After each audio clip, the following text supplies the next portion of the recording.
Hi, welcome to Wednesday night at Forward Community Church Children's Ministries.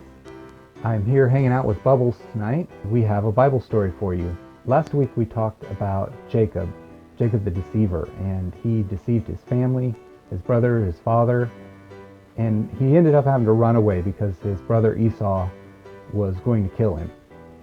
Well, he went away to some distant family and he ended up getting married, but in the process his father-in-law deceived him. He kind of got it back. After a while, he went back home. He was so afraid, but God met with him that night and told him that everything would be okay and that he would be with him just like he was with his fathers. So he met up with Esau, his brother, and they were okay from then on. That's kind of where our story picks up today. Esau and Jacob live in the same area and they get along okay. Jacob, whose name was changed to Israel, ended up having 12 sons. He loved all of them, but his youngest son, his last son to be born of his favorite wife, was his favorite son. He favored him more than any of his other children. He gave him special gifts. He was always taking care of him, not making him do the hard work. The Bible tells us that his father gave him a coat of many colors. It was a very special, flashy coat that his brothers were so jealous of. Here's Joseph. And he was his father's youngest son and his father's favorite son. His father wanted to make sure everybody knew that he was his favorite, so he made him a very special coat. A coat of many colors, and it was bright and pretty. So you see his coat, how pretty and colorful it is. He was so proud of it, and he wore it everywhere he went. His brothers, though, didn't like that his father loved him the most. In fact, they kind of hated him for it. And they were so jealous of him. One night, Joseph went to sleep in his bed. He laid down to rest. That night he laid down to sleep, and he covered himself up with his blanket, closed his eyes, and he went to sleep. And he had a dream that night. He and his brothers were tying wheat into bundles. So these are the bundles of wheat in his dream. And each one of his brothers and himself have a bundle of wheat. So here are 12 shocks of wheat standing up. This one is Joseph in his dream. In his dream, each of them had their shocks of wheat. And this is Joseph's shock. In his dream, suddenly he's in the middle. And all his brothers are around. All his brothers' shocks of wheat suddenly fall on their face and bow before Joseph's shock of wheat. And he woke up in the morning and he told his brothers about his dream. They were really angry. He's basically telling them that even though he's the youngest, all of them are going to bow down before him, and he's going to be the most important.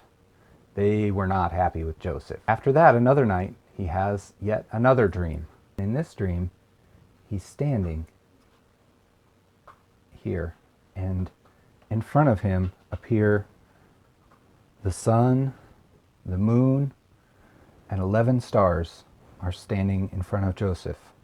The stars bowed down, and then the moon bowed down, and the sun bowed down, and Joseph stood there in the middle. In the morning he woke up and he told his brothers and his father about the dream that he'd had, and he told them that the stars bowed down and the sun and the moon. His father was mad at him too. The 11 stars represented his 11 brothers, and the sun was his father, and the moon was his mother. Now his father was like, we're going to all bow down before you? That's not going to happen. I think Joseph was a pretty good boy, and I think his father loved him so much that he was afraid of losing him. So he kept him too close, took too good of care of him. One of the interesting things about the dreams were that they were actually true. This happened later. And I don't think Joseph intended to be bad or cocky about the dreams and telling his brothers and his dad about it. I think God had given him those dreams to show him the future. They just took it the wrong way. God had a plan for Joseph. Through all of this, God was shaping him, and he was about to change something drastic in Joseph's life, and that's where we go next. One day, all of Joseph's brothers were out taking care of the sheep. Joseph was the only one left at home, And his father was wondering what they were up to. So he sent Joseph off to go check on his brothers. So he was kind of snitching on his brothers a little bit. He was his father's little, I'm going to go check up on them and make sure they're doing what they're supposed to be doing. Well, he's coming towards them, and after all of this, they're really angry with him. They see him coming, and they talk to each other, and they say, you know what? Let's kill this guy. I'm so tired of Joseph. Let's just kill him and get it over with. But the oldest brother, he was the most responsible, and he said, no, no, no, let's not kill him. We shouldn't shed blood of our brother. That's not a good thing to do. Let's throw him in this well right here. That would be something better to do. So here's Joseph again. He's got his coat of many colors, and he's going to check on his brothers.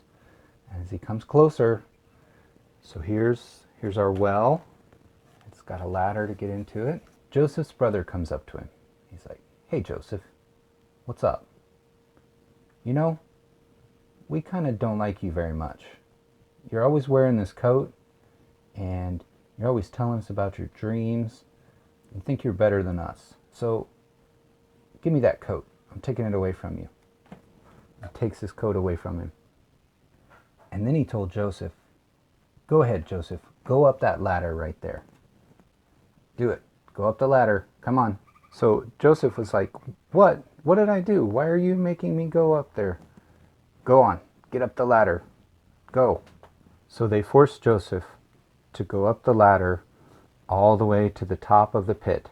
They shoved him off into the pit. Ha ha ha, that's what you get, Joseph.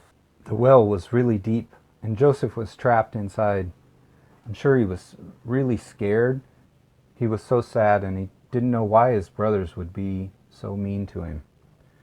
Reuben, the oldest brother, who said they shouldn't kill him, had planned this out a little bit. See, he was planning to throw Joseph in the pit, and then at night he was going to sneak back. He was going to rescue Joseph out of the pit. But something happened that he didn't count on. Reuben had to go somewhere. Maybe he had to go take care of the sheep or something. While he was gone, the brothers saw a caravan of merchants with camels coming, and they were headed towards Egypt, which was in a faraway country. So they decided to get Joseph out of the pit. And maybe Joseph thought that he was going to be set free now. Maybe his brothers were going to be nice to him after all. So they took him out of the pit, took him back down the ladder, and then they met up with the merchants. When they saw the merchants coming, the brothers had an idea. Well, we're not going to kill Joseph, but let's sell him as a slave. Let's sell him to these merchants, and they can take him away to Egypt. See, the merchants are sitting on these funny-looking camels, and they're hauling things to go and sell them, and they're about to get one more thing to sell. They're about to get Joseph. So his brothers talked to them, and they sold Joseph for 20 pieces of silver. Joseph was sold for 20 pieces of silver, which was the standard rate for a slave. Whenever Jesus was betrayed by Judas, he was also betrayed for 20 pieces of silver, which was the standard price for a life. Joseph getting betrayed here is a picture of what would later happen with Jesus. He was betrayed by one of those who loved him and sold to be, in Joseph's case, a slave, and in Jesus' case, the sacrifice, the lamb that was sacrificed for all of us. They tied him up and they led him off across deserts and mountains to far distant Egypt, far, far away from his family. After they sold him, his brothers took his favorite coat, the coat that they hated though, and they ripped it. And then they killed an animal and they put blood on his coat.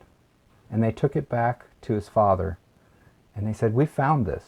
Is this your son Joseph's coat? And his father, when he saw it, was so sad. His favorite son that he tried to take really good care of, obviously had gotten killed by a wild animal because his brothers had found his clothes ripped up and bloody. He was mourning and sad for him for a long time. Well, in the meantime, Joseph made his way to Egypt and was sold to a man named Potiphar. who was an important man in the Egyptian government. So next week we're going to look at what happens to Joseph in Egypt, in the house of Potiphar to start with. God has something special planned for him, but there's some hard times in between as well. Well, that's our story for today. Thanks for being here with us. Don't forget to subscribe to the channel so that you can see more Bible stories, and there'll be Cool Harry here and Bible sermons and teaching. Lots of stuff to come. Thank you, God bless you, and see you all next week.